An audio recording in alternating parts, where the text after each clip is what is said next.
Tamil three dots நேயர்களுக்கு வணக்கம். இயற்கைக்கு முன்னாடி எல்லோருமே சமம், யாருமே இயற்கையை விட சிறந்தவர்கள் உயர்ந்தவர்கள் இல்லை அப்படிங்கிறத உணர்த்தி இருக்கு துபாய் மழை வெள்ளம்.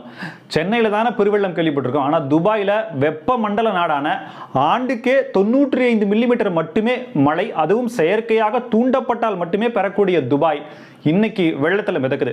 துபாயினுடைய எந்தெந்த பகுதிகள் வெள்ளத்தில் மிதக்குது, அங்கு தண்ணீர் தேங்கி இருக்க காரணம் என்ன, தண்ணி வடிஞ்சிருச்சா, இதை தாண்டி அங்கிருந்து பிரத்யேகமாக கிடைக்கக்கூடிய காட்சிகள், அந்த காட்சிகள் மூலிமா துபாய் என்ன நிலைமையில் இருக்கு அப்படிங்கிறத உண்மையா கண்கூடா நம்ம தெரிஞ்சுக்கலாம். துபாயில மழை வெள்ளம் அப்படிங்கிறது மழை எப்ப ஸ்டார்ட் ஆச்சு அப்படின்னா செவ்வாய்க்கிழமை 16ஆம் தேதி மதியம் 3 மணிக்கு அந்த கரு மேகங்கள் சூழ்றதுன்னு சொல்றாங்க பாத்தீங்களா, அந்த மாதிரி சூழ்ந்து கிட்டத்தட்ட ஊட்டி கொடைக்கானல் போல ஒரு இருட்டாகி அப்படியே குளிர்ந்த ஒரு சில்லான நிலைக்கு, டிசம்பர்ல நம்ம இருப்போம் பாத்தீங்களா அந்த அளவுக்கான சில்லான நிலைக்கு போயிடுச்சு. அந்த செவ்வாய்க்கிழமை மதியானம் 3 மணிக்கு எப்படி அந்த மேகங்கள் வந்து துபாயினுடைய நகரத்தை அப்படியே ஆக்குபை பண்ணுச்சு அப்படிங்கிற காணொலியை நம்ம இப்ப பார்க்கலாம்.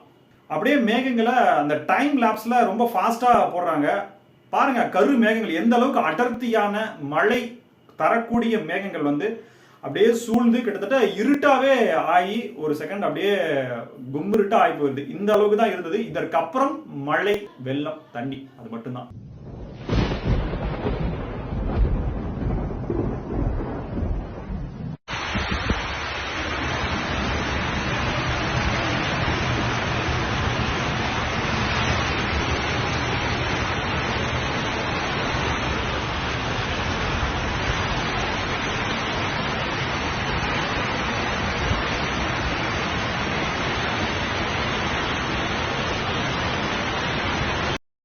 முதல்ல துபாய் வெள்ளத்தால பாதிக்கப்பட்ட மிகப்பெரிய பாதிப்பு அப்படின்னா துபாய் சர்வதேச விமான நிலையத்தை சொல்லலாம்.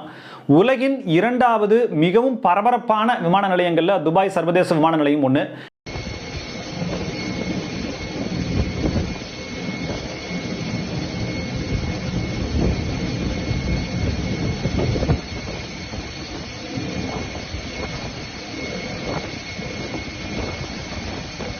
முக்கியமா துபாய் வெள்ளத்துல அதிகமாக பாதிக்கப்பட்டது அப்படின்னா கார்கள் தான்.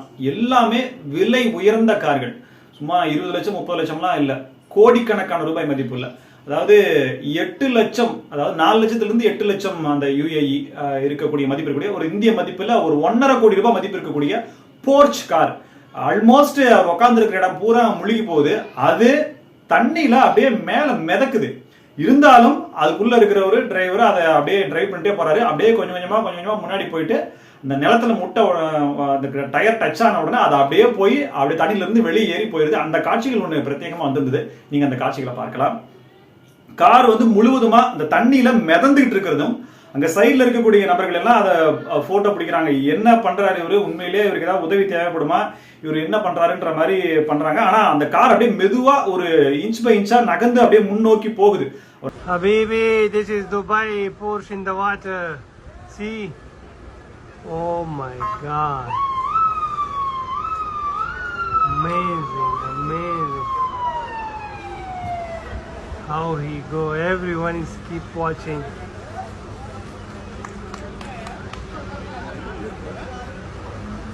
துபாய் மழை வெள்ளம் பலருக்கு புது வகையான வேலை வாய்ப்புகளை வழங்கி இருக்கு அப்படின்னு சொல்லலாம். இதை கொஞ்சம் நம்ம எப்படி எடுக்கிறது அப்படின்றது தெரியல. காமெடியா எடுத்துக்கலாமா, புத்திசாலித்தனமா எடுத்துக்கலாமா, இல்ல சமயோசிதமா ஏதோ செய்யறாங்கன்னு எடுத்துக்கலாமான்னு தெரியல. ஒரு சாலை, அதுல வந்து தண்ணி தேங்கி நிக்குது, ஷூலாம் போட்டிருக்காங்க, மேக்சிமம் ஷூ போட்டிருக்காங்க. அவங்க வச்சா ஷூலாம் நனைஞ்சிரும் அப்படிங்கிறதுனால அந்த சாலையை கடந்து போறதுக்காக இந்த பொருட்களை எடுத்து செல்றதுக்காக ஒரு ட்ராலி மாதிரி வச்சிருப்பாங்க. 2 வீல் வச்சு அதை அப்படியே தூக்கி எடுத்துட்டு போறோம்.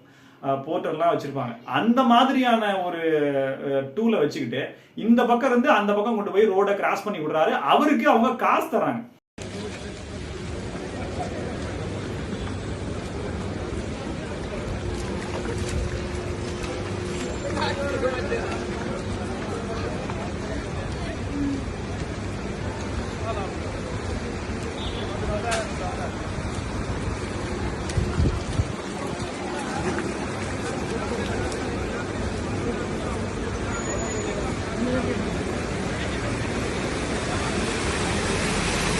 துபாய் அரசோட துரிதமான நடவடிக்கை மற்றும் மக்களுக்கு அவர்கள் கொடுத்த முன்னுரிமை அப்படின்ற அடிப்படையில் பார்க்க போனா ஒரே ஒரு நபர் தான் இறந்து போயிருக்காரு.